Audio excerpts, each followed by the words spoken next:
Hello and welcome back to another edition of Viper Bites and another primetime preview. This time we are heading to week number 11. We are heading to Monday Night Football, where we have the 3-6 Giants heading to Tampa Bay to take on the 6-3 Tampa Bay Buccaneers. Now, before we go any further here, before we dive into the tape, before we dive into the stats, take a moment. If you're watching us on the Vipers Network, hit that subscribe button, like this video. Let's boost that algorithm one more time. And if you're listening to us on a podcasting platform, whether that be Spotify, Apple, Anchor, whatever that may be, make sure to rate and review us. It's greatly appreciated.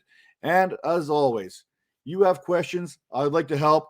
Hit us up on the comments section or hit me up personally on Twitter at MattDonnellyFF, and we'll get those questions answered and get back to you right away. Now, let's dive right into this one.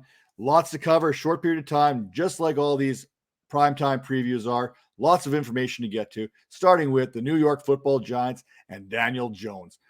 Jones could be a viable option this week for fantasy managers looking to fill that void left behind by Matthew Stafford, whose Rams are heading onto the bye here in week number 11.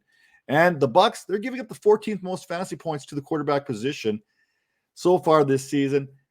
And Daniel Jones may or may not be getting some weapons back, but let's take a look at this. Now, the Bucs have given up the 14th most fantasy points so far this season to the quarterback position, like I said, and it's probably in large part and can be attributed to the fact that the Bucs have had, and keyword here, had been playing with the lead for most of the season against most of their competition. Now, they've allowed the 7th most passing touchdowns, 17, and for Jones himself, his QB19 status, I'm willing to look a little bit past that, as he's finally starting to get some reinforcements back, as he's been shorthanded for much of the season. Now, speaking of those reinforcements, it looks as though Saquon Barkley, he's trending in the right direction to be ready for this contest. And possibly even Sterling Shepard, he could be ready for this one. Keep an eye on that injury report. As of Thursday, he was working on the side with trainers, so there's a possibility that he could be back. Now, one of the players that they did get back a couple weeks ago before their bye week was Kenny Gallaudet, who had an extended absence, so he's back. Darius Slayton, we don't know where that situation is, but whether he's in the lineup or not, I don't think it really makes a whole heck of a lot of difference. But you know what? Jones, you can attribute all this inconsistency that we've seen in Jones's game to the fact that he hasn't had a consistent group to throw to all season. Now, if you look at his last 5 games, he's got 2 games where he's thrown for more than 16 fantasy points. He's had 3 games where he's thrown for less than 10 fantasy points. And you know what? He's only hit 300 yards passing one time this season, and that was all the way back to week 4 when he threw for 402 yards and 2 touchdowns against the New Orleans Saints. Now, speaking of that running back position, speaking of Saquon Barkley and Devonta Burkler, both backs are a little dinged up. One looks like he's ready to return this week, and the other, like Shepard, was doing some work with the trainers off to the side at practice on Thursday. Now, Barkley, like I said, he is trending in the right direction and should be available for the first time in 5 weeks. And even though when Barkley has been in the backfield, he's only averaged 8.4 fantasy points per contest. And his best game on the ground came against the Washington Football Club, where he ran for 57 yards all the way back in week 2. And he's been averaging 3.6 yards per carry and only has 195 yards on the ground. Not a great matchup versus Tampa this week, but not terrible either, as the Bucs, they are giving up the 16th most fantasy points to opposing backs and have allowed the 11th most yards passing to running backs with 446. Barkley almost has as many receiving yards, 130, as he has rushing. And keep in mind on some things here, if Booker is healthy, Booker had back-to-back 1,000 or 100-yard scrimmage games. But with Barkley back, forget about Booker. I'm not sure you can even start him as a flex. And in this contest, Barkley could have value as a pass catcher rather than a runner. Now, speaking of pass catchers, let's focus on the wideout position here. Sterling Shepard has been in again, out again, in again, out again. Even when he's in, I don't know how long he's going to be in for. Shepard has one of those dreaded soft tissue type injuries that has left him hamstrung, dare I say, the last few weeks. Okay, technically it's a quad injury, but hamstring worked a lot better for where I was going with this.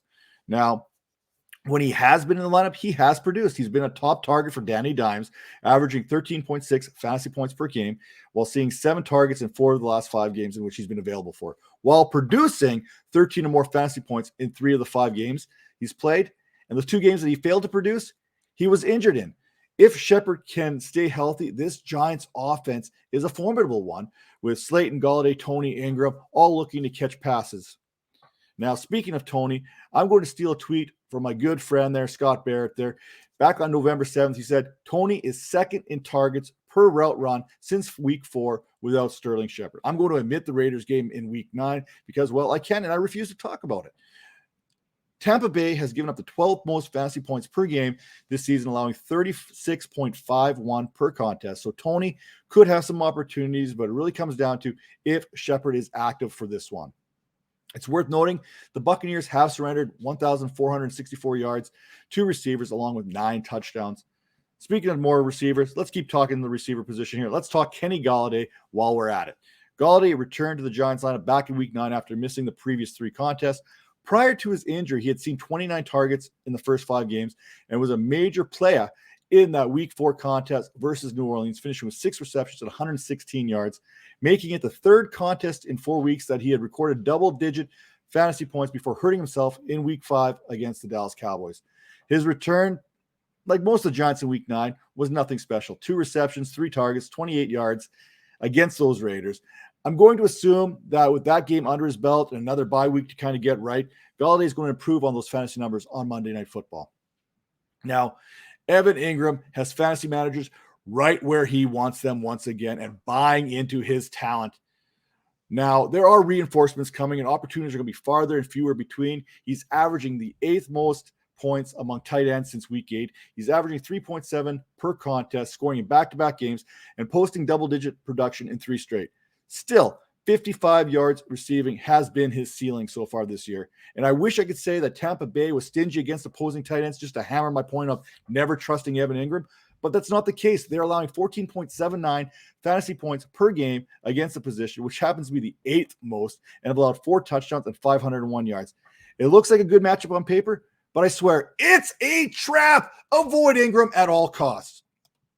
Now, heading to Tampa Bay, let's talk Tom Brady. Tom Brady only trails Matthew Stafford, who happens to be in a bye, and Patrick Mahomes in passing yards, 2,870 on the season, while averaging 7.6 yards per attempt, and is close to getting 2 more weapons back soon. He also leads the league with 27 touchdowns, 7 interceptions, a 106.1 passer rating, while only trailing Derek Carr in passes over 20 yards. Yeah, he ain't slowing down anytime soon. And he should be up for the latest test against the New York Giants defense. The Giants are allowing the 15th most in points allowed to the quarterback position, 17.86. They've allowed 2,347 passing yards, 16 touchdowns, but they have taken the ball away 9 times, which is the 9th most.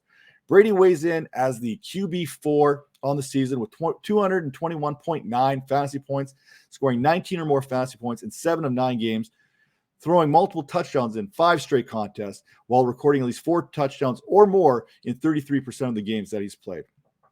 Now, heading to the running back position, Uncle Lenny has been playoff Lenny as Leonard Fournette has become a borderline RB1 this season, and in 9 games currently sits as the RB13 with 139 fantasy points. I would look for Fournette to continue to pad those stats against the 5th most generous team when it comes to fantasy points allowed to the running back positions. The Giants are allowing 28.24 per contest. They've allowed the 5th most yards on the ground, 991, and the 6th most in passing yards to running backs with 531. Fournette has proven to be an all-around back this season, and he has 486 yards on the ground and added 286 in the passing game. Fournette comes into this one producing at least 16 fantasy points and 90 yards of scrimmage in 5 of the last 6 contests. Speaking of producing and pass catchers, Mike Evans' watch continues. The march to 1,000 continues this week as he is now 394 yards away from his 8th straight 1,000-yard season. Evans is currently 10th in PPR scoring amongst wideouts with 155.6 fantasy points, and in 9 games is averaging 17.3 per contest on the strength of 7 games in the last 8 in which he's produced 12 or more fantasy points.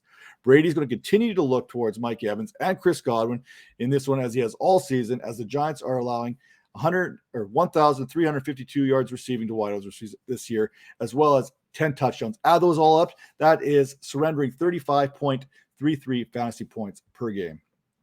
Chris Godwin, he is 8th in the National Football League in receptions with 57, which is 16 more than Evans. He's 12th in receiving yards with 717, which is more than 100 yards on Evans.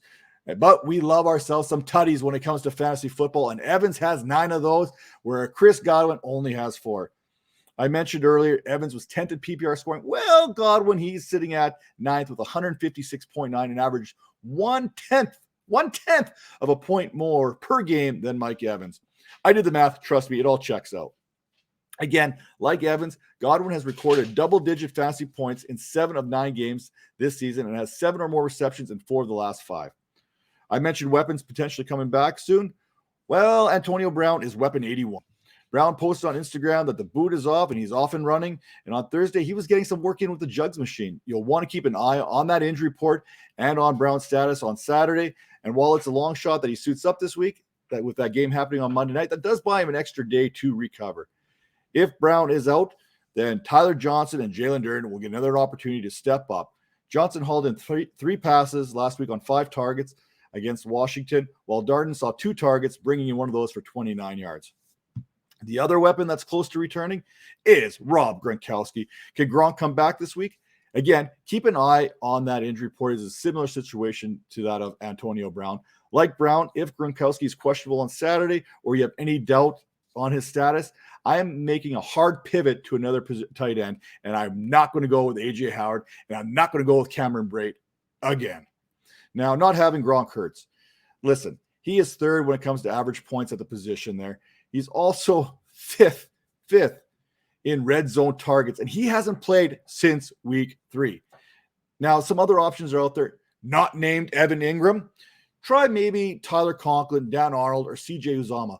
Now, chances are if you've got Rob Gronkowski on your team, there's a good chance you've already have a contingency plan already in place and someone you've been using up until this point. Continue to roll with him, but keep an eye on Gronk because he could be a big play. I know the game's on Monday night, makes things a little bit more difficult, but hey, better be safe than sorry sometimes. With that said, the best way to stay safe is head over to fantasypoints.com, enter promo code 21Vipers10, get 10% off that subscription today. One of the best sites out there when it comes to analysis and analytics all rolled into one. It's like a one-stop shop for everything. And head over to the Dynasty Vipers Vipercast every Tuesday night, 10 p.m. Eastern.